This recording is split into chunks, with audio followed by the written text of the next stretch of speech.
গতকাল আমার কথা একটু করে বলি বোঝানোর জন্য। সাময়িকভাবে আমার স্ত্রী অসুস্থ, এই মাসটা একটু টানাটানি যাচ্ছে। গতকালকে বাজার করব, হঠাৎ করে দেখি টাকা পয়সা শেষ, পকেটে টাকা নেই। একটু টেনশনে পড়লাম, একটা দোয়া পড়লাম, আল্লাহুম্মা গফিরলি যামবি ওয়া ওয়াসসি'লি ফি দারি ওয়া বারিক লি ফি রিজকি। বাড়িতে স্ত্রী অসুস্থ, আমি দোয়া করলাম, আল্লাহ ওয়াবারিক, আমার বোঝানোর উদ্দেশ্য লাস্টের পয়েন্টটা, ওয়াবারিক লি ফি রিজকি, আল্লাহ আমার রিজিকে বরকত দিয়ে দাও।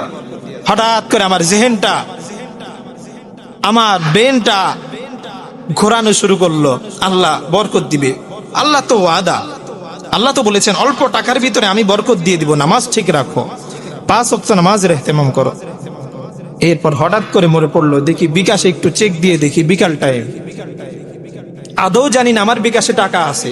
আল্লাহি, আল্লাহ কসম খেয়ে বলতেছে, আমি জানি না আমার বিকাশে একটা টাকাও আছে, আমার বিকাশ ফাঁকা।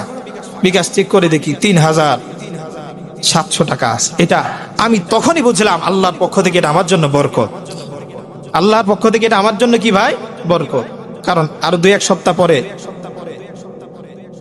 আমাদের মাসিক হাদিয়া পাবো, আল্লাহর জন্য এটা বরকত।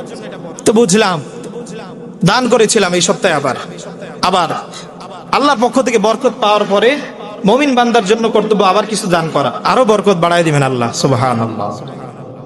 এই জন্য আমি বুঝলাম নামাজ ঠিক রাখলে অবশ্যই আল্লাহর পক্ষ থেকে বরকত পাওয়া যাবে। আল্লাহ জানায় দেয়, ওয়ায়ারযুকুহু মিন হাইসু লা ইয়াহতাসিব।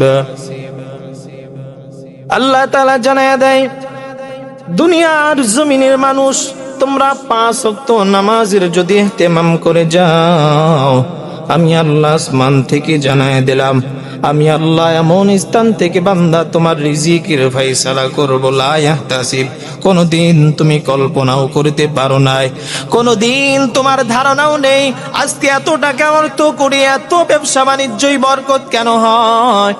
বলে নামাজের ইহতিমাম করেছিল, দান সৎকার ইহতিমাম করেছিল, জিকির আজগারের ইহতিমাম করেছিল, বিদায় আমার আল্লাহ আসমান থেকে বান্দার জন্য বরকতের ফয়সালা করে দিয়েছে। আসমান থেকে আপনার ফয়সালা হয়ে যাবে। বরকত কিসের কারণে? পুরস্কারটা কি কারণে বললাম?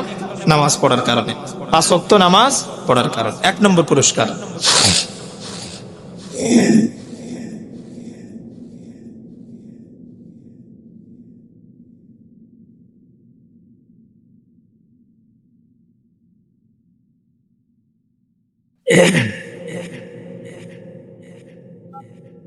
দুই নম্বর পুরস্কার কি বলতেছে?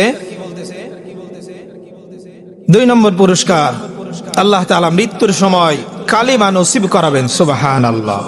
তার পবিত্র জবান দিয়ে যখন তার শেষ নিঃশ্বাস ত্যাগ হবে, তখন আল্লাহ তাআলা কালিমা তার জবান দিয়ে অনর্গল, লা ইলাহা ইল্লাল্লাহ, লা ইলাহা ইল্লাল্লাহ, আশহাদু আল্লা ইলাহা ইল্লাল্লাহ ওয়া আশহাদু আন্না মুহাম্মাদান আবদুহু ওয়া রাসূলুহু, কালিমায়ে তাইয়্যিবা লা ইলাহা ইল্লাল্লাহ মুহাম্মাদুর রাসূলুল্লাহ, তার জবান দিয়ে অনর্গল বের হইতে থাকবে। সুবহানাল্লাহ।